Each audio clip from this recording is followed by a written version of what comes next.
Family, ಎಲ್ರಿಗೂ ನಮಸ್ಕಾರ. Welcome back to my channel. ಇವತ್ತಿನ ಸ್ಪೆಷಲ್ ಚಕ್ಕೋತ ಮಸ್ಸೊಪ್ಪಿನ ಸಾರನ್ನ ಮಾಡ್ತಾ ಇದ್ದೀವಿ. ಬನ್ನಿ ಹೇಗೆ ಮಾಡೋದು ಅಂತ ನೋಡೋಣ. ಮೊದಲನೇದಾಗಿ ನಾವಿಲ್ಲಿ ಚಕ್ಕೋತ ಸೊಪ್ಪನ್ನ ತಗೊಂಡಿದ್ದೀವಿ. ನೀಟಾಗಿ ಬಿಡಿಸ್ಕೊಂಡು ತೊಳೆದು ಅದನ್ನು ಕ್ಲೀನ್ ಮಾಡ್ಕೊಂಡಿದ್ದೀವಿ. 1 ಗ್ಲಾಸ್ ಅಷ್ಟು ತೊಗರಿಬೇಳೆನ ತಗೊಂಡಿದ್ದೀವಿ. 2 ಟೊಮ್ಯಾಟೋನ ಚಿಕ್ಕ ಚಿಕ್ಕದಾಗಿ ಕಟ್ ಮಾಡ್ಕೊಂಡಿದ್ದೀವಿ. ಉದ್ದುದ್ದಾಗಿ ಕಟ್ ಮಾಡ್ಕೊಂಡಿರುವಂಥ ಈರುಳ್ಳಿನ ತಗೊಂಡಿದ್ದೀವಿ. ಹಸಿಮೆಣ್ಸಿನ್ಕಾಯಿನ ತಗೊಂಡಿದ್ದೀವಿ. ಒಂದು 5 ರಿಂದ 7. ನೀವು ಖಾರ ನೋಡಿಕೊಂಡು ತೊಗೊಬೋದು ಹಸಿಮೆಣ್ಸಿನ್ಕಾಯಿನ. ಸ್ವಲ್ಪ ಹುಣಸೆಹಣ್ಣನ್ನ ತಗೊಂಡಿದ್ದೀವಿ. 1 ಗೆಡ್ಡೆಯಷ್ಟು ಬೆಳ್ಳುಳ್ಳಿನ ತಗೊಂಡಿದ್ದೀವಿ.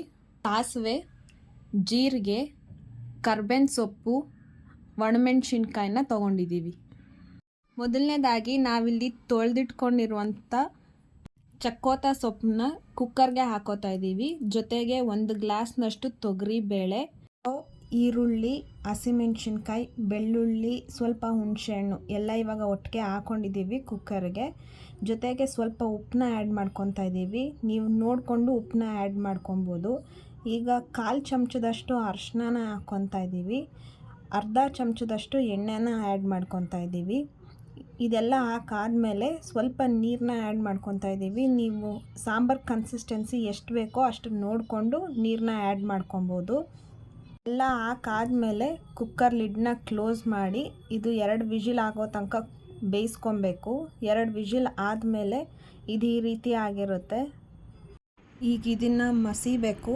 ಚೆನ್ನಾಗಿ ಸ್ಮ್ಯಾಶ್ ಆಗೋ ಥರ ಮಸಿಬೇಕು. ನಾವು ಹಾಕಿರೋಂಥ ಸೊಪ್ಪು, ಬೇಳೆ, ಈರುಳ್ಳಿ, ಟೊಮ್ಯಾಟೊ ಎಲ್ಲ ನೀಟಾಗಿ ಸ್ಮ್ಯಾಶ್ ಆಗಬೇಕು. ಅಲ್ಲಿ ತನಕ ಮಸಿಬೇಕು. ನಾವು ಎಷ್ಟು ಚೆನ್ನಾಗಿ ಸ್ಮ್ಯಾಶ್ ಮಾಡ್ತೀವೋ ಅಷ್ಟು ಸಾಂಬಾರು ಟೇಸ್ಟಿಯಾಗಿರುತ್ತೆ.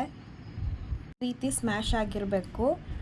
ಬಿಸಿಗೆ ಹೊಗೆ ತುಂಬಿಕೊಂಡು ನನ್ನ ಕ್ಯಾಮ್ರಾ ಪೂರ್ತಿ ಬ್ಲರ್ ಆಗಿಬಿಟ್ಟೈತೆ. ಈ ರೀತಿ ತಿಕ್ಕಾಗಿ ಬರಬೇಕು ಸಾಂಬಾರು. ಈಗ ಒಗ್ಗರಣೆಗೆ ಒಂದು ಪಾತ್ರೆಗೆ 2 ಟೇಬಲ್ ಸ್ಪೂನಷ್ಟು ಎಣ್ಣೆ ಹಾಕ್ಕೊತಾ ಇದ್ದೀವಿ. ಜೊತೆಗೆ ಸಾಸಿವೆ, ಜೀರಿಗೆ ಹಾಕ್ಕೊಂಡು ಕರ್ಬೇವಿನ ಸೊಪ್ಪನ್ನ ಹಾಕ್ಕೊತಾ ಇದ್ದೀವಿ. ಒಣಮೆಣ್ಸಿನ್ಕಾಯಿನೂ ಹಾಕ್ಕೊಂಡಿದ್ದೀವಿ.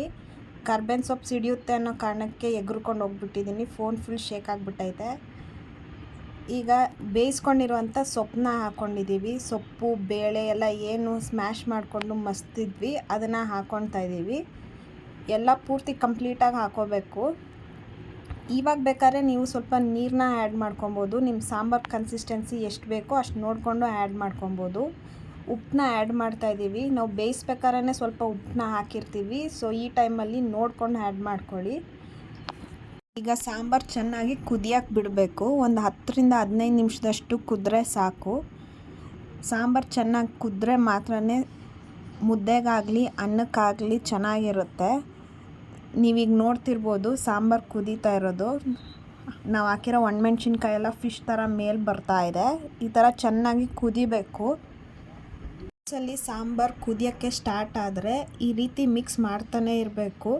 ಇಲ್ಲಾಂದರೆ ನಾವು ಹಾಕಿರೋ ಬೇಳೆಯಿಂದ ಸಾಂಬಾರು ತಳ ಕಟ್ಕೊಳ್ಳುತ್ತೆ. ಸಾಂಬಾರು ಚೆನ್ನಾಗಿ ಕುದಿಯೋ ತನಕನೂ ಮಿಕ್ಸ್ ಮಾಡ್ತಾನೆ ಇರಬೇಕು. ಒಂದ್ಸಲಿ ಸಾಂಬಾರು ಕುದ್ದ ಆದರೆ ಚಕ್ಕೋತ ಸಾಂಬಾರು ರೆಡಿ ಆಗುತ್ತೆ. ಒಂದ್ಸಲಿ ಟ್ರೈ ಮಾಡಿ ನೋಡಿ. Thank you.